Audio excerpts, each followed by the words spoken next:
दो चीजों को याद रखिए, गौदान और एकादशी। श्रीमद वल्लभाचार्य जी ने मायावत का खंडन करा था जगन्नाथपुरी में, और श्रीमद वल्लभाचार्य जी ने कहा था एकादशी मरने के बाद मत दो, एकादशी जीते जी दो। कहा था कि नहीं कहा था? जीते जी दान करिए। इसलिए जगदीश में जगन्नाथपुरी में एकादशी उल्टी लटकी हुई है। करें आपने दर्शन, जगदीश में एकादशी को उल्टा लटकाया। क्यों? क्योंकि वल्लभ ने कहा कि एकादशी जीते जी दो। कई पंडितों कहते हैं तुम्हारे दादाजी मर गए, जब 12वें का दिन होता है ना तो पंडित जी संकल्प छुड़ाते हैं, देव एकादशी। बड़े बेटे ने 5 दे दी, छोटी बहू ने 3 दे दी, उसने 2 दे दी, उसने 2 दे दी। तो क्या तुम्हारे दादाजी भिखारी थे जो तुम्हारी एकादशियां लेकर जाएंगे? और तुम कौन होते हो दादाजी को एकादशी देने वाले? तुमने कौन सा इतने पुण्य कर लिए जो तुमने एकादशी दे दी? एकादशी के दान की महत्वता श्रीमद वल्लभाचार्य जी ने कहा कि कोई व्यक्ति अगर खटिया पर सड़ रहा है, पलंग पर तड़प रहा है, हॉस्पिटल में पड़ा हुआ है, तो निवेदन है कि उसको देखने जाओ तो अपनी करी हुई एकादशी में से 2 एकादशी का दान उसको तुरंत दे दो। क्यों? तो जिससे उसको मोक्ष मिल जाए, मरने के बाद नहीं। क्योंकि मरने के बाद तो वो 10वें के दिन, गरुड़ पुराण में लिखा है 10 दिन तक जीवात्मा घर की अटारी पे रहती है। कितने दिन? 10 दिन। 10 दिन के बाद जीवात्मा चली जाती है। कहाँ जाती है? उसको जहां जाना है। 3 दिन में उसको भोग भोगना पड़ता है जीवात्मा को। 3 दिन नरक का भोग भोगती है, उसके बाद स्वर्ग का भोग भोगती है। 18 दिन में ये प्रोसेस पूरी हो जाती है। कितने दिन? 18 दिन। 18 दिन के बाद में उस जीवात्मा को धान के खेत में पटका जाता है। किसके खेत में? धान के, चावल के खेत में। इसलिए कहते हैं एकादशी के दिन चावल मत खाओ। कहते कि नहीं कहते? और क्या कहते हैं? द्वादशी के दिन चावल खाना जरूरी है। एकादशी का पालना करना है तो द्वादशी को चावल का 1 ग्रास खाओ, तब द्वादशी को चावल खाओगे तो एकादशी लगेगी। चावल नहीं खाओगे तो एकादशी नहीं लगेगी। द्वादशी को चावल खाना जरूरी है। क्यों कहते हैं? क्योंकि धान के खेत में जीव को छोड़ा जाता है, उस धान के खेत में, चावल के खेत में जीवात्मा रहती है। उसको चिड़िया खाती है तो चिड़िया के रूप में जन्म लेता है, मनुष्य खाता है तो मनुष्य के रूप में जन्म लेता है। इसलिए एकादशी के दिन चावल नहीं खाया जाता, क्योंकि एकादशी के दिन हम चावल खाएंगे तो जीव हत्या का दोष लग जाएगा। फिर कब खाना है? द्वादशी के दिन। द्वादशी के दिन क्यों खाया जाता है? क्योंकि हम एकादशी के व्रत करे रहते हैं, और पहला घासा जब चावल का खाते हैं तो अपनी करी हुई एकादशी का पुण्य, जितने जीव हमारे मुंह में जाते हैं उनको उसका पुण्य मिल जाता है, और उनका फिर जन्म नहीं होता, वो तर जाते हैं, उनको एकादशी का भाग मिल जाता है। इसलिए कहते हैं एकादशी को चावल मत खाओ, पर द्वादशी को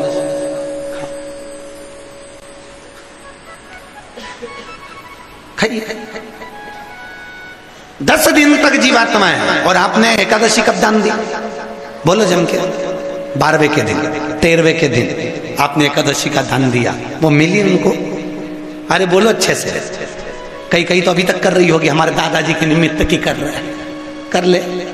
फिर वही वाली बात आ गई, गुलाब के फूल में पानी जारी है। विशेष जब कामना रहती है, विशेष कामना, आज आपका मन कर गया 108 चावल के दाने मेरे को शिव जी को चढ़ाना, 108 चावल के दाने मुझे शंकर भगवान को चढ़ाना। विशेष आज आपके मन में कोई मनोरथ बड़ा है, कोई कामना बड़ी है, और बाबा से आपने विनती करी कि मेरा ये कार्य अटक रहा है, आप पूरा करोगे, मुझे विश्वास है। 108 चावल के दाने चढ़ाना। आपने चंदन लगाया, हाथ की हथेली पर 108 चावल के दाने जो घर से गिनकर लेकर गए हो उसको हथेली में रखा। एक चावल का दाना नहीं चढ़ाया, हथेली में रखकर जो विशेष कामना, जैसे किसी कर्मकांडी ब्राह्मण से पूछा जाए, पूजन होने के बाद में विशेष अर्घ दिया जाता है, विशेष अर्घ।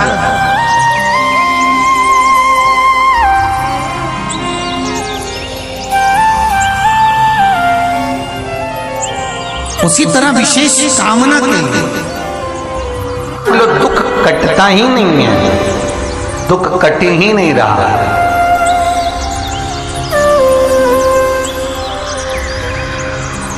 मान लो कोई ऐसा दुख आ ही गया कि वो कटने का नाम ही नहीं ले रहा, बहुत हार चुके हम जिंदगी से, वो कट ही नहीं रहा।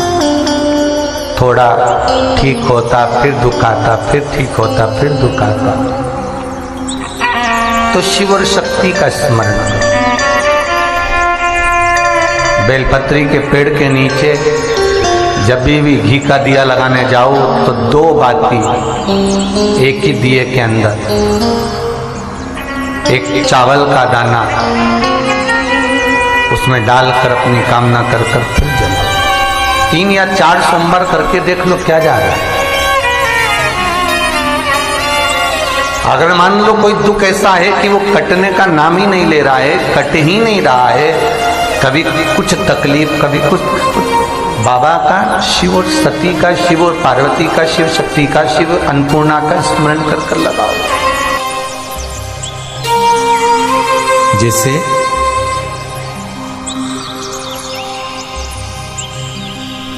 बेले के फल का गुर्दा, बेल का जो फल होता है, बेलपत्री का फल, उसका जैसे गुर्दा, उसके अंदर का जो भाग होता है बेल का, वो गुर्दा।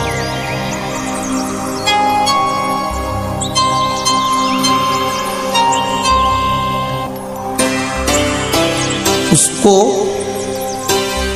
अग्नि में जलाकर उसकी भस्म तैयार कर कर छान कर जब जब आपके यहां विद्वान ब्राह्मण शिव जी का अभिषेक कराते हैं, पूजन कराते हैं, तो उसमें लिखते हैं पूजन के साहित्य में बेलपत्री, धतूरा, दुर्वा, ये उसमें नीचे लिखेंगे भस्म। लिखते कि नहीं लिखते? लिखते हैं ना, भस्म अभिषेक में चाहिए रहते।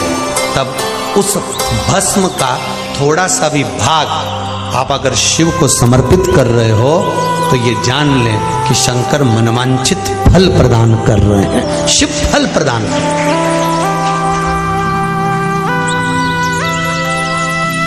महाराज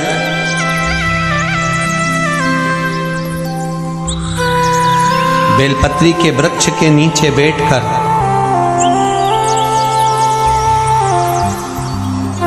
हाथ में एक बेलपत्र का पत्ता रखकर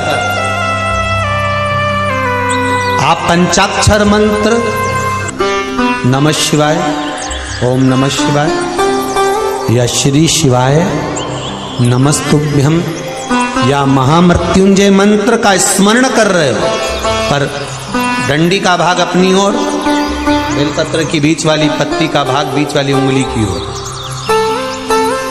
रखकर अगर आप स्मरण कर रहे हैं और अपनी कामना कर कर बेलपत्री के वृक्ष के नीचे बैठकर उस पत्ते को सम्मुख रखकर बाबा से विनय कर कर एकांत में उस बेलपत्री के वृक्ष की छांव में, बेलपत्री के वृक्ष की छांव आप कामना कर कर उस पत्ते को शंकर भगवान के ऊपर समर्पित कर रहे हैं, तो ये जान कर रखें कि पार्वती और शिव का मिलन करवा रहे हैं और अपनी मनवांछित फल कामना पूर्ण करवा रहे हैं। क्योंकि शिव और पार्वती का जब मिलन होता है, शंकर पार्वती जब एक दूसरे के सम्मुख में होते हैं, शिव और पार्वती जब एक दूसरे के सामने अपने बच्चों के कारण एक दूसरे के सम्मुख में आते हैं, तो उनके चेहरे पर प्रसन्नता का भाव आ जाए। फल, मनवांछित फल की कामना आप जिस कामना के लिए कर रहे हैं, विवाह के लिए, नौकरी के लिए, सर्विस के लिए, व्यापार के लिए, रोग मुक्ति के लिए, आप जिस कामना से कर रहे बस उससे कहा कर। कभी सोमवार का दिन हो, क्योंकि शंकर जी को सोम प्रिय है, सोमवार का दिन, चंद्र का वार शिव जी को प्रिय, शिव जी को प्रिय है। दुकान पर 24 घंटे बैठो तो व्यापार नहीं होता, घर में लक्ष्मी नहीं टिक रही हो, पैसा नहीं आ रहा हो, तो बड़ के पेड़ के नीचे, पीपल के पत्ते के ऊपर, बड़ के पेड़ के नीचे की मिट्टी को गीला कर कर पीपल के पान पर, पीपल के पत्ते पर एक शंकर जी के शिवलिंग का निर्माण करो। क्या बनाना है? शंकर भगवान का शिवलिंग। शिवलिंग बनाकर उसकी बटकेश्वर महादेव के नाम से पूजन करो। 7 बार कच्चा दही चढ़ा दीजिए। उस दही को थोड़ा सा चम्मच में उठा लीजिए। उस दही को लाकर जहां तुम्हारा व्यापार है, जहां तुम कमाने के लिए बैठते हो, दुकान पर बैठते हो, उस दुकान पर उस दही से स्वस्तिक बना दीजिए। और इस पीपल के पत्ते पर जो बटकेश्वर महादेव का तुमने निर्माण करा है, इसको ले जाकर विसर्जन कर दीजिए। आपकी दुकान 3 महीने के अंदर धड़ाके से चलना प्रारंभ हो जाएगी। लक्ष्मी की कभी कमी नहीं आएगी। ये बटकेश्वर महादेव का पूजन है। कौन से महादेव है? जम के बोलिए, बटकेश्वर। स्कंद पुराण कहती है, जिस व्यक्ति पर कर्जा बहुत ज्यादा मात्रा में हो जाता है और कर्जा चूकता नहीं है, आप बहुत प्रयास कर लिए, करोड़ों रुपए का कर्जा हो गया, यहाँ से लिया वहाँ दिया, वहाँ से उठाया वहाँ दिया, वहाँ से उठाया वहाँ दिया, तो निवेदन है कभी मौका लगे कर्जा मुक्ति के लिए सारे वृक्षों में अगर कोई श्रेष्ठ वृक्ष माना गया है तो वो बट का वृक्ष माना गया महाराज। इसलिए प्रशासनिक कार्य के लिए, मानसिक टेंशन में, परेशानियों में बटकेश्वर महादेव का स्मरण किया जाए। और यदि निवेदन करूंगा बहुत ज्यादा, यदि आपको कर्जा हो गया, बहुत ज्यादा कर्जा हो गया और वो कर्जा चूक ही नहीं रहा, तो थोड़े दिन बड़ के पेड़ के नीचे आप बटकेश्वर महादेव के लिए 1 लोटा पानी, उसमें थोड़ा सा पिसा हुआ चावल पीस के गला लेना चावल को और पीस लेना, पीस के उस पानी में मिला लेना और मिलाकर उसमें थोड़ी सी हल्दी पिसी हुई डालकर बटकेश्वर महादेव के नाम से बड़ के पेड़ के नीचे अपनी कामना कर कर जो कर्जा हुआ है उस कर्जे का भान देते हुए, स्मरण देते हुए छोड़ दीजिए।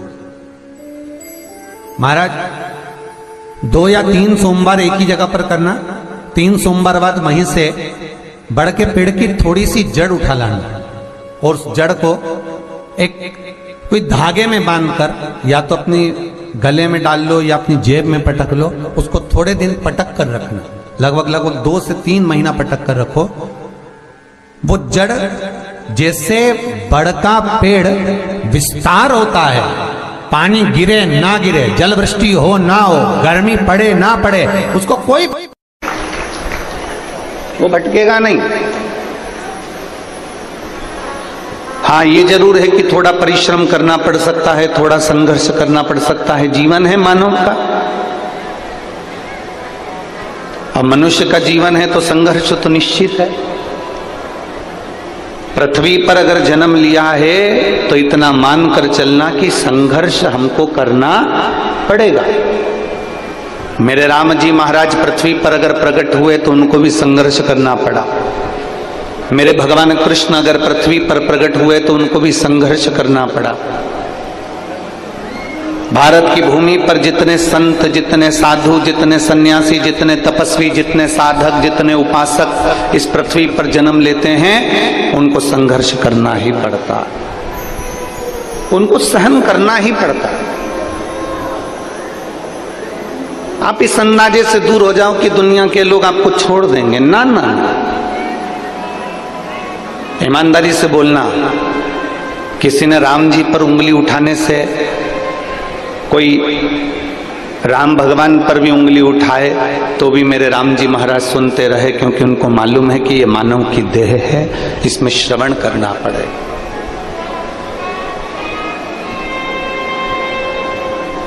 इसमें सहन बहुत करना है और सबसे ज्यादा सहनशीलता अगर किसी को चाहिए तो वो भारत भूमि की मेरी माताओं को चाहिए, क्योंकि एकदम कोई ने कुछ बोला और आप एकदम उसका पलटवार कर दिए, कोई ने कुछ बोला और आपने उसको अपशब्द कह दिया, कोई ने कुछ बोला और आपने उसके ऊपर कुछ कह दिया, ना ना ना। अरे मत बुरे कर्म कर बंदे वरना पछताएगा, भगवान की आंखों से तू बच नहीं पाएगा, तू बच नहीं पाएगा।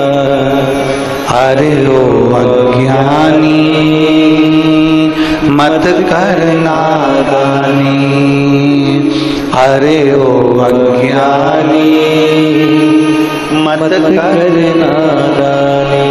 तेरे कर्म का फल भी तू ही पाएगा, जैसा किया तूने तेरे आगे आएगा।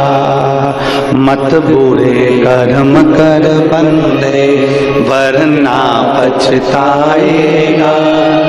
भगवान की आंखों से तू बच नहीं पाएगा, तू बच नहीं पाएगा। कोई कुछ कहे, आप उस जगह पर मौन रहना चालू। कोई गलत चीज हमारे पास में आ जाए, आप उसका त्याग करना चालू करो। कोई ने आपको गाली दे दी, आप उसका त्याग कर दीजिए।